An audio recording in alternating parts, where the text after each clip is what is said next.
નમસ્કાર વિદ્યાર્થી મિત્રો, આટલું શીખી લઈએ. હવે અહીં જે સુંદર મજાની વાર્તા આપેલ છે તેના આધારે આપણે સંવાદના આધારે કોષ્ટકની માહિતી લખો. તો એક, આજે આપણે ક્યાં જઈએ? કોણ બોલે છે અને કોને કહે છે? તો ચીંચી પિંચુને કહે છે. 2, મારે નદીમાં માછલીઓ જોવી છે. પિંચુ ચીંચીને કહે છે. 3, તમે બંને ક્યાં જાઓ છો? તો વાર્તાની અંદર કાગડો ચીંચી અને પિંચુને કહે છે. 4, મને કીડા ખાવા ગમે છે. કાગડો ચીંચી અને પિંચુને કહે છે. 5, વાહ, કેવા સુંદર પતંગ છે. ચીંચી પિંચુ અને કાગડાને કહે છે. અહીં તમારે તમને મનગમતા શબ્દો લખશો. આકાશ, નદી, માછલી એવા શબ્દો તમે અહીં બાળમિત્રો લખી લેશો. ત્યારબાદ લીટી દોરેલા શબ્દોની જગ્યાએ કૌંસમાં આપેલ શબ્દ મૂકી પ્રશ્નાર્થ વાક્ય બનાવો. 1, ચુન્નીને શું ગમે છે? 2, કાચબો અને સસલું નદી કિનારે ગયા. તો અહીં નદી કિનારેની જગ્યાએ ક્યાં શબ્દ વપરાશે? કાચબો અને સસલું ક્યાં ગયા? 3, દૂધવાળો ક્યારે દૂધ આપવા આવે છે? 4, શિક્ષકે ટીનુને ઇનામમાં કેટલી પેન આપી? એવું વાક્ય અહીં બનશે. 5, કૌરવ ક્યારે રમવા જાય છે? 6, માનસરોવરથી કેટલા હંસ આવ્યા? 7, સિંહને જોઈ કોણ ઊભી પૂંછડીએ ભાગ્યું? 8, ગાંધીજી વકીલાતનું ભણવા ક્યાં ગયા? 9, ફેરિયો શું વેચવા આવ્યો હતો? 10, કોણ મીના માટે બંગડી લાવ્યું? કોણ મીના માટે બંગડી લાવ્યા? આવું 10મું વાક્ય બનશે. ત્યારબાદ યોગ્ય શબ્દ પર ચોકડી મારી સવાલ બનાવો. તો અહીં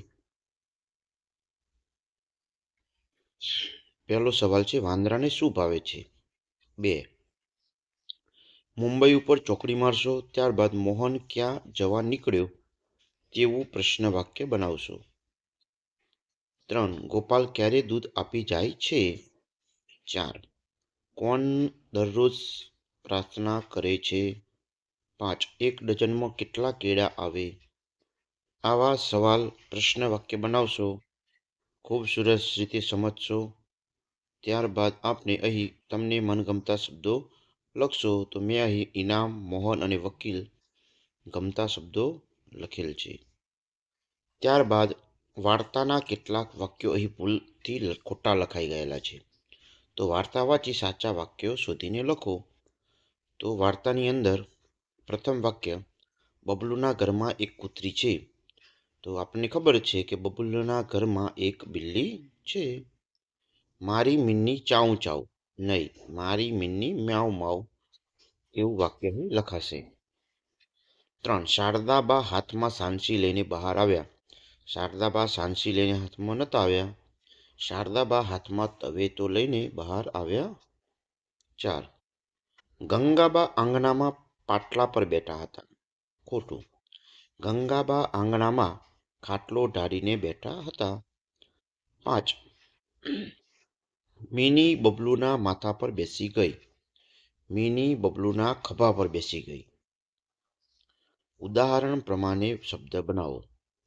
ખડખડ તો ખડખડાટ, ધડધડ ધડધડાટ, કડકડ કડકડાટ, બડબડ બડબડાટ, ફડફડ ફડફડાટ આવા શબ્દો બનાવશો. આપેલ શબ્દ જૂથ પરથી વાક્ય બનાવો. 1, શેરડીનો રસ, ઉનાળો. ઉનાળામાં શેરડીનો ઠંડો રસ પીવાની મજા આવે છે. 2, દેશ ભારત મહાન. ભારત મારો મહાન દેશ છે. 3, જંગલ, તળાવ, કાચબો. જંગલમાં એક તળાવ હતું જેમાં એક કાચબો રહેતો હતો. 4, મીના સાયકલ શાળા. મીના રોજ સાયકલ લઈને શાળાએ જાય છે. ફકરામાં આપેલા જોડિયાક્ષર શબ્દ નીચે લીટી કરો અને લખો. તો આ ફકરાની અંદર સ્થિતિમાં લીટી કરશો, ડગ્યો, સ્ટુડિયો, પરિસ્થિતિ અને ફિલ્મો અને લાગ્યા તે શબ્દો જોડિયા શબ્દો છે તેની નીચે લીટી કરી અને નીચે આપેલા ખાનાની અંદર જોડિયા શબ્દો લખી લેશો.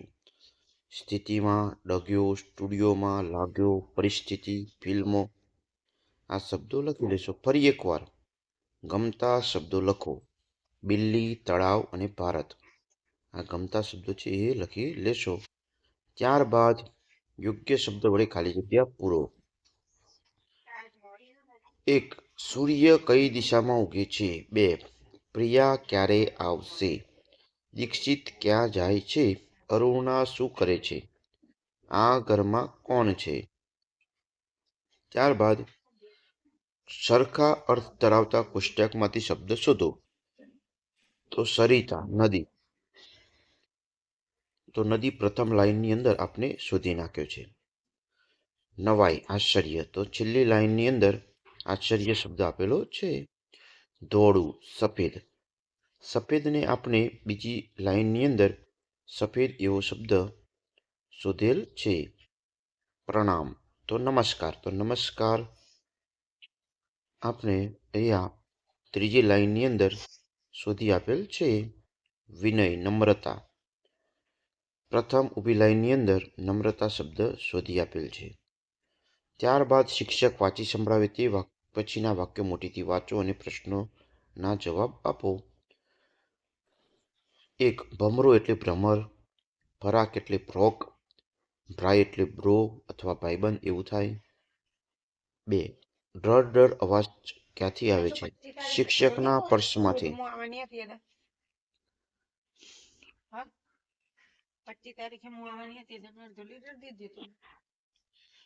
ગમતા શબ્દો લખો. સફેદ, શિક્ષક અને ભાઈબંધ આવા ગમતા શબ્દો લખી લેશું. ત્યારબાદ અહીં સાપ માટે કયો શબ્દ હશે? સર્પ. સાપ આવે ત્યારે વાતો કરવા બેસે તેને તમે શું કહો? મૂર્ખ. 4. બિલાડી માટેનો શબ્દ માર્જરી. રસ્તા માટેનો શબ્દ માર્ગ. ખૂબ જ સુંદર અક્ષરે લખી લેશો. મને ઓળખી મારું નામ લખો. પહેલા તારા, બીજું ઘડિયાળ, ત્રીજું પતંગ, ચોથું ઘંટી. ફરી એકવાર ગમતા શબ્દો લખશો. છાબડી, ભાઈબંધ, આપ. મિત્રો, ચેનલને સબસ્ક્રાઈબ, વિડીયોને લાઈક જરૂર કરશો. વિડીયો ઉપયોગ થયો હોય તો ચેનલને સબસ્ક્રાઈબ કરવાનું ભૂલતા નહીં. ધોરણ 1 થી 8ના તમામ અધ્યયન સંપૂર્ણ સ્વાધ્યાય પોથીનું સોલ્યુશન એ આપણી યુટ્યુબ ચેનલની અંદર મૂકવામાં આવે છે. તો લાઈક, શેર, સબસ્ક્રાઈબ કરવાનું ભૂલતા નહીં. Thank you. ખૂબ ખૂબ આભાર.